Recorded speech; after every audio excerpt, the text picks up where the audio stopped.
E aí, gente, tudo bem com vocês? Sejam bem-vindos a mais um vídeo aqui no canal São Paulo Dragões. E hoje o assunto é torcedor bizarro e hegemonia do rival.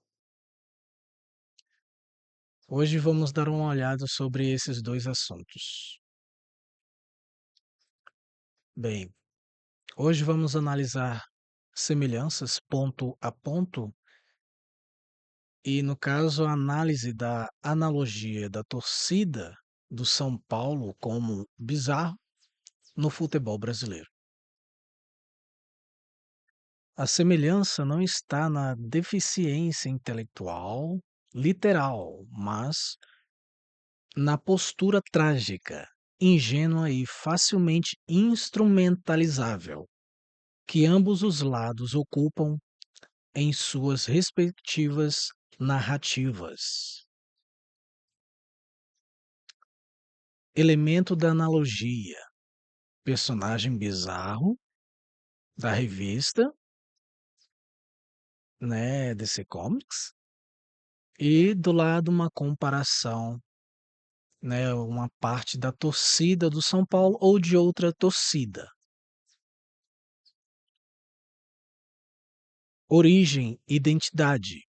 No caso, clone imperfeito do Superman, que é o bizarro, quer ser o herói, mas é uma cópia distorcida.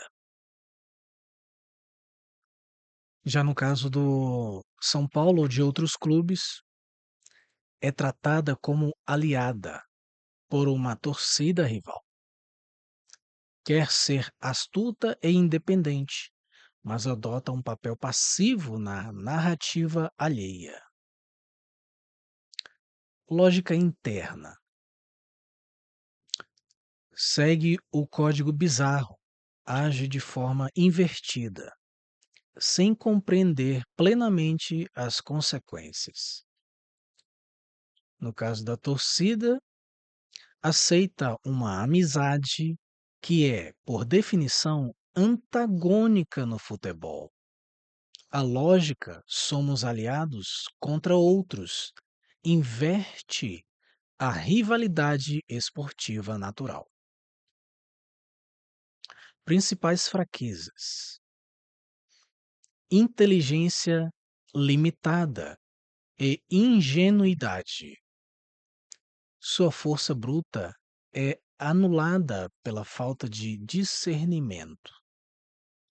Credibilidade excessiva na mídia aliada do rival e numa narrativa de aliança. A paixão e a busca por reconhecimento são exploradas. Quem são os manipuladores? Vilões astutos como Lex Luthor, que o usam como músculo contra o Superman. A mídia atua como um Lex Luthor midiático, criando narrativas como as denúncias contra Casares para desestabilizar o clube do São Paulo. Um exemplo, né? A torcida rubro-negra atua como a vilã que se finge de amiga, alimentando a ideia de aliança para neutralizar um adversário político, para fortalecer sua própria hegemonia. Resultado trágico: causa destruição involuntária, achando que está ajudando. É uma figura patética e instrumentalizada. Uma parte da torcida do São Paulo é levada a atacar suas próprias instituições, exemplo, a presidência do clube, causando instabilidade interna, enquanto o rival consolida seu poder e ri. A tentativa de transformar o São Paulo Futebol Clube num amigo bizarro do rubro-negro, um ser poderoso, mas de raciocínio invertido e facilmente usado para lutar as batalhas alheias. É um dos fenômenos mais interessantes e perigosos da política do futebol brasileiro atual. Chamar a parcela influenciável da torcida do São Paulo de São Paulinos bizarros ou São Paulinos zumbis é o que vamos ver agora. São Paulinos bizarros reflete a lógica invertida e trágica. Como o personagem, os torcedores agem movidos por um sentimento que acreditam ser positivo. Aliança ou combate a um mal interno, mas que na prática serve aos interesses da torcida rival vilã astuta, o projeto de poder rubro-negro e sua máquina midiática. Eles se veem como agentes de mudança, mas são instrumentos na narrativa do outro.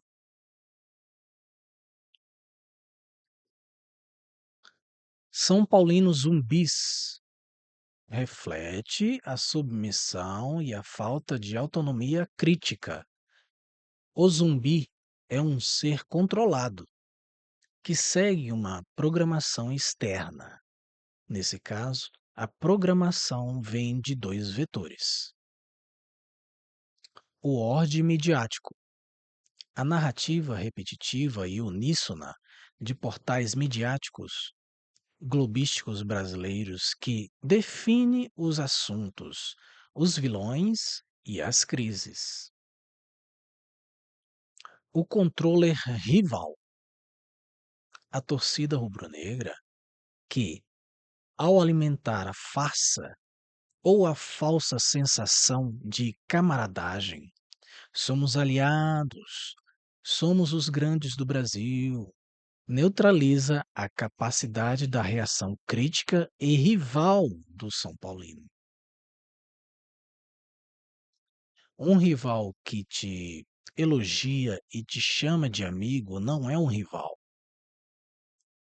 é um manipulador.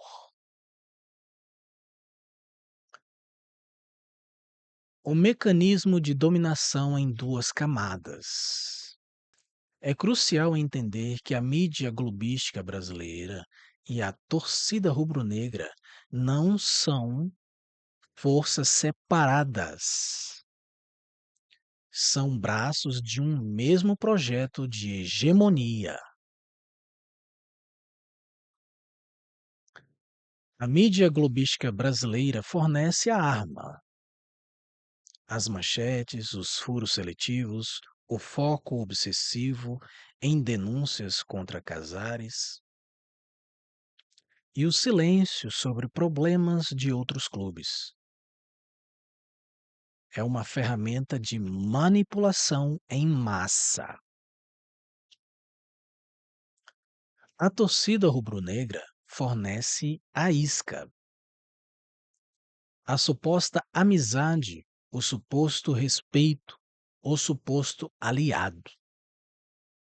É o gancho emocional que faz com que uma parte da torcida, por exemplo, do São Paulo, baixe a guarda ou a crista e aceite consumir a arma midiática sem o filtro natural da desconfiança rival.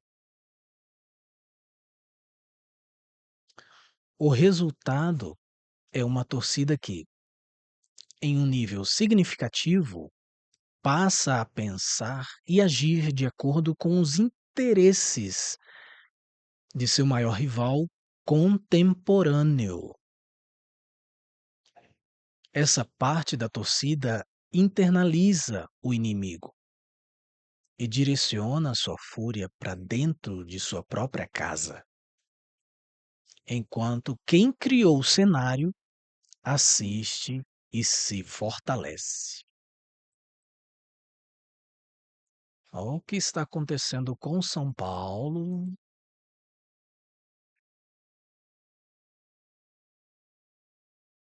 Portanto, a analogia com o bizarro ou zumbi é válida porque descreve um estado de submissão psicológica e narrativa da torcida são paulina zumbificada. A seguir, vamos ver a essência da analogia: São Paulino marionete ou São Paulino fantoche. É talvez a metáfora mais precisa e visual para descrever o fenômeno. A imagem do fantoche controlado por fios encapsula com clareza anatômica a dinâmica de manipulação. A anatomia do São Paulino marionete. Os fios, os meios de controle. Fios da narrativa midiática. Puxado pelo principal grupo midiático brasileiro. Define o que é notícia, quem é vilão, qual crise deve ser amplificada. Fio da afetividade manipulada, puxado pela torcida rubro-negra. Oferece validação à dita amizade e um inimigo comum. Normalmente, Corinthians, Palmeiras, ou no caso, a própria diretoria do São Paulo Futebol Clube, como vemos atualmente. Ou como vimos atualmente, né? A mão que manipula os fios é o manipulador. Aqui há uma sinergia de interesses. A mão é o projeto de hegemonia rubro-negra no futebol brasileiro, no qual a grande mídia é parte fundamental. A torcida rubro-negra age como a voz desse projeto, enquanto a mídia age como seu amplificador. E juntas movem os fios. Marionete Anticlube Raiz do São Paulo. É uma parte da torcida do São Paulo favorável à hegemonia rubro-negra. É aquele que acha que está se movendo por vontade própria, mas seus gestos, críticas ferozes, campanhas nas redes, pressão interna, são, na verdade, coreografados pelos interesses do manipulador. Seu discurso ecoa nas manchetes. Sua efetividade é direcionada para odiar o inimigo que o rubro-negro odeia, no caso Casares, e poupar o aliado imaginário, a oposição do São Paulo. O palco, que é o cenário, é o futebol nacional, como campo de batalha narrativa e política. O objetivo do manipulador não é apenas vencer jogos, mas desestabilizar e neutralizar potenciais rivais à sua supremacia, até mesmo antes do jogo começar, ou seja, fora de campo ou fora das quatro linhas. Um São Paulo em conflito civil, duvidando de seu presidente e de sua identidade, é um adversário muito menos perigoso para o rubro-negro. por que fantoche é um termo ainda mais poderoso que bizarro. Clareza da relação de poder.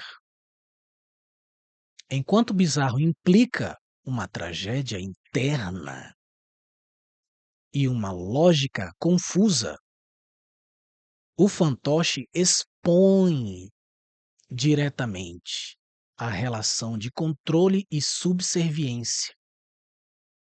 Não há ambiguidade.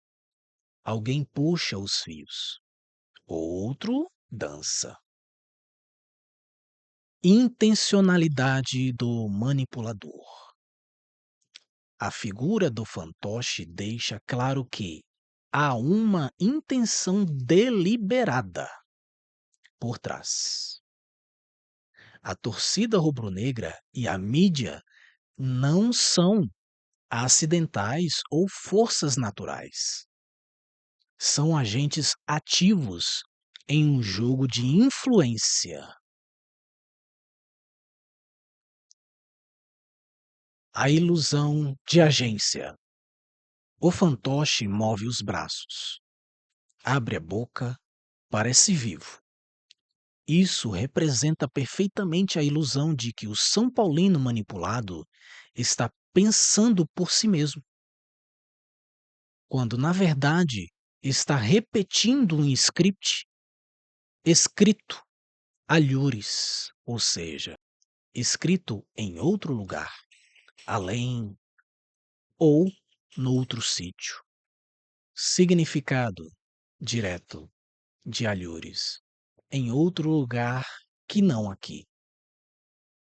Sentido na frase: o script, o roteiro, as falas, as ideias, não foi escrito por ele mesmo, pelo São Paulino, no caso, nem dentro da sua própria cabeça ou de seu próprio clube. Foi escrito em outro lugar, por outras pessoas, com outros interesses. Conclusão: cortar os fios. Se o diagnóstico é uma torcida, em parte transformada em fantoche, a cura só pode ser cortar os fios que a controlam. Cortar o fio midiático, blindagem, criar canais próprios, educar a torcida para consumir informação com criticidade, não alimentar os ciclos de crise criados pela mídia tradicional. Mas tem são paulinos que insistem em deixar a diretoria, o clube do São Paulo em uma crise.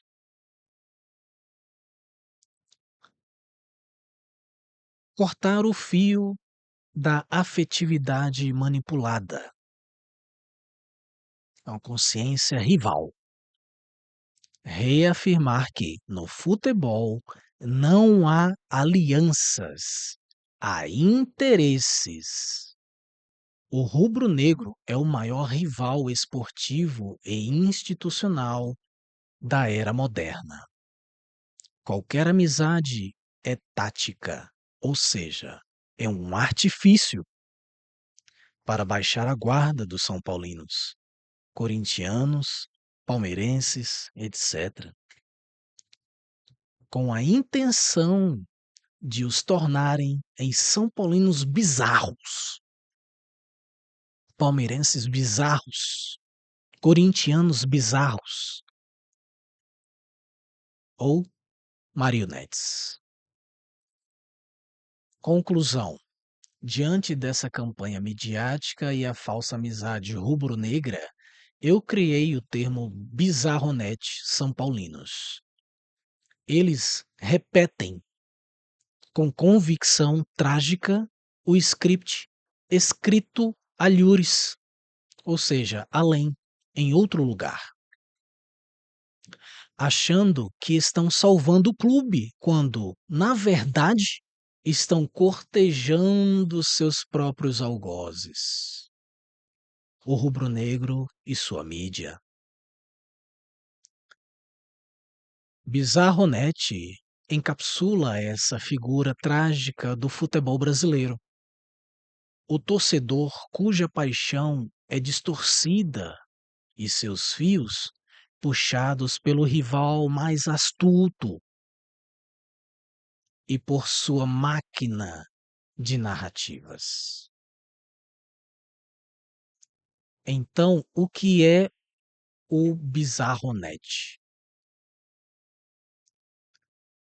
Bizarronet é o torcedor que, manipulado pela narrativa midiática e pela astúcia da torcida rubro-negra, volta-se contra seu próprio clube de fundação, no caso São Paulo de 1930, o clube raiz.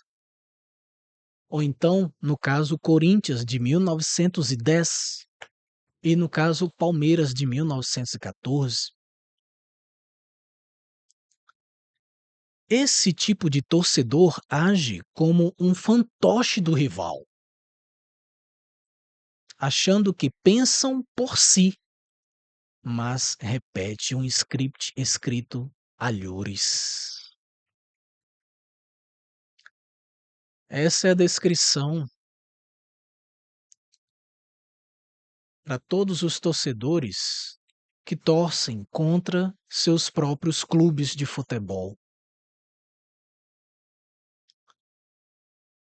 Bizarronet. Essa é a descrição que descreve um torcedor anti-clube, ante seu próprio clube, que quer, no caso, se transformar em um time estrangeiro. Esse é o tipo de torcedor que não tem a mínima noção do que está fazendo contra o seu próprio clube, agindo de má fé. Às vezes, sem saber, e outros sabendo. É essa reflexão que fica aqui por hoje. Quem ficou, muito obrigado por assistir até o final. Se inscreva no canal e dê um gostei. Muito obrigado. Até a próxima.